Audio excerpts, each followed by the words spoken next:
বউকে দেখলে আমরা কি বলবো? পারবা ইনশাআল্লাহ? এই যে পারবা? লাল গেঞ্জি ছোট বাচ্চা, ও যদি পারে সিরাজগঞ্জে ব্র্যান্ড তার প্রমাণ হয়ে যাবে যুবক ভাড়া, ঠিক কিনা বলো? আসো। আরে বেটা দৌড় দিয়ে তোর বিয়ে হবে না দৌড় না দিয়ে? মাশাআল্লাহ মাশাআল্লাহ। আসো বাবু, তুমি এই পাশে আসো, এই পাশে আসো। এই যে হ্যান্ড মাইকটা কোথায়? হ্যান্ড মাইকটা নাও, সালাম দাও সবাইকে একটা। আসসালামু আলাইকুম ওয়া রাহমাতুল্লাহি ওয়া বারাকাতুহু। ওয়ালাইকুম আসসালাম ওয়া রাহমাতুল্লাহি ওয়া বারাকাতুহু। আরে ভাই, আপনারা ওকে অ্যাপ্রিশিয়েট করবেন। ও যখনই উত্তর দিয়ে দিবে, 1 নাম্বার নিয়ম, আপনারা সবাই মিলে বাঘের মতো বাঘের কণ্ঠে বলবেন। বলেন সবাই মারহাবা। আরেকবার বলেন সবাই মারহাবা। এই পিচ্চিকে আমরা ওয়েলকাম জানাই। আল্লাহ ওকে উত্তর দেওয়ার তৌফিক দান করুক। পড়েন সবাই আমিন।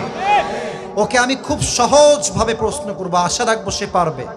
বলো তো, আমার নবীর গায়ের চামড়ার রং কেমন ছিল? পারবে? সাদা সুন্দর না লাবণ্যময় সুন্দর? বলো সবাইকে। লাবণ্যময় সুন্দর।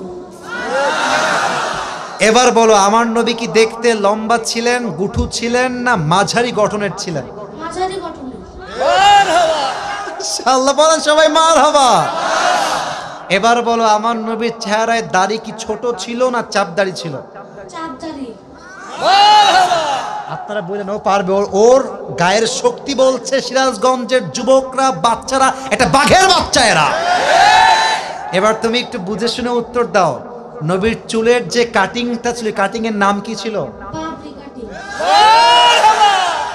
আরে বলেন সবাই মারহাবা। এবার বলো তো, নবীর হাতের তালু কেমন ছিল? নবীর হাতের তালুটা এটা কি শক্ত ছিল না মোলায়েম ছিল? মোলায়েম ছিল। ওকে অপশন দিলে যে রাইট অপশন সেটাই সে চুজ করছে। বলেন সবাই মারহাবা। 1 নাম্বার সে পাস, 1 নাম্বার সাবজেক্ট শেষ। 2 নাম্বার বলো তো, আমার নবীর সম্মান আল্লাহ বোঝাবার জন্য যখন মালাকুল মত নবীর কাছে আসলেন, নবীর রূহ কি এসেই কবজ করলেন, নবীর কাছে পারমিশন চাইলেন? পারমিশন চাই। বলেন সবাই মারহাবা।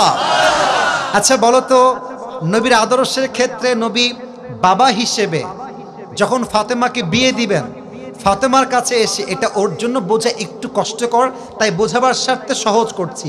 বাবা হিসেবে ফাতেমার কাছে এসে নবীজি কি বললেন বিয়ের ব্যাপারে? হ্যাঁ থামেন না, থামেন, বলবে বলবে বলবে। এসেই বললেন বিয়ে দিয়ে দিব, না তুমি রাজি আছো কিনা মা তাই বলো, কি বলেছেন? তুমি রাজি আছো কিনা? এর চাইতে সহজ আর হতে পারে না, ঠিক কিনা বলে? আচ্ছা এবার তুমি বলো তো, নানা হিসেবে নবী কেমন ছিলেন? আমি বলার জন্য একটা হাদিস বলেছিলাম। যখন হাসান হোসাইন আসতেন নানার কাছে, হাসান আর হোসাইন সালাম দিতেন আগে না নবী নিজেকে সালাম দিতেন? নবী দিতেন। আচ্ছা এবার বলো, নবীর কাঁধে যখন হাসান আর হোসাইন উঠে বসলেন, নবীজি কি ধাক্কা দিয়ে ফেলাই দিলেন না কি করলেন? দেননি। দেন নাই। বলে সবাই মারহাবা। তাহলে বাচ্চারা মসজিদে আসলে আমরা কি তাড়ায় দিব না আদর করব? কি করব? ও নিজেই বাচ্চা। বলে সবাই মারহাবা। এবার হচ্ছে শেষ কথা, শেষ ভালো যা, লজ্জা নাই। বলো তো, বউকে দেখলে আমরা কি বলবো? বউকে দেখলে আমরা কি বলবো? এই তোমার নাম কি? মোহাম্মদ তাওহীদ ইসলাম। তাওহীদ ইসলাম। ইসলামের একত্ববাদ যে প্রমাণ করে, সে প্রমাণ করেছে আগামীতে ইসলামের জন্য এই কাজ করবে, ঠিক কিনা বলে? তোমার বাড়ি কি এখানেই? এখান থেকে এখানে? মাশাআল্লাহ, আল্লাহকে কবুল করুক। পড়েন সবাই আমিন। এই টুপিটা ওর মাথায় পারফেক্টলি হবে না, তবে বয়স তো এখানেই শেষ নয়। একদিন সে বড় হবে, একদিন এই চেয়ারে এই বাচ্চা কথা বলবে, ঠিক কিনা বলে?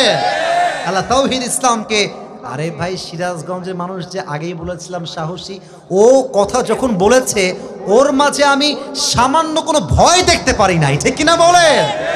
আল্লাহকে ইসলামের সৈনিক হিসেবে কবুল এবং মঞ্জুর করুক। পড়েন সবাই আমিন। আমি টুপি যখন পরাবো, একজন বাঘের বাচ্চা যুবক দাঁড়িয়ে টুপি পরানোর সময় তাকবীর দিবেন।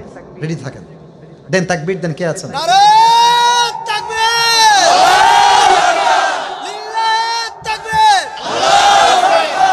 ওকে সুন্দর লাগছে না মাশাআল্লাহ দেখতে? আল্লাহ তাওহীদকে কবুল করুক। পড়েন সবাই আমিন। আল্লাহ ওর মাকে বাবাকে পুরো পরিবারকে ইসলামের জন্য কবুল এবং মঞ্জুর করুক। পড়েন সবাই আমিন। তাওহীদ, তুমি ওখানেই বসে পড়ো, স্যারের পাশেই বসে পড়ো। মাশাআল্লাহ। প্রিয় ভাইরা, রাত বেজে গিয়েছে।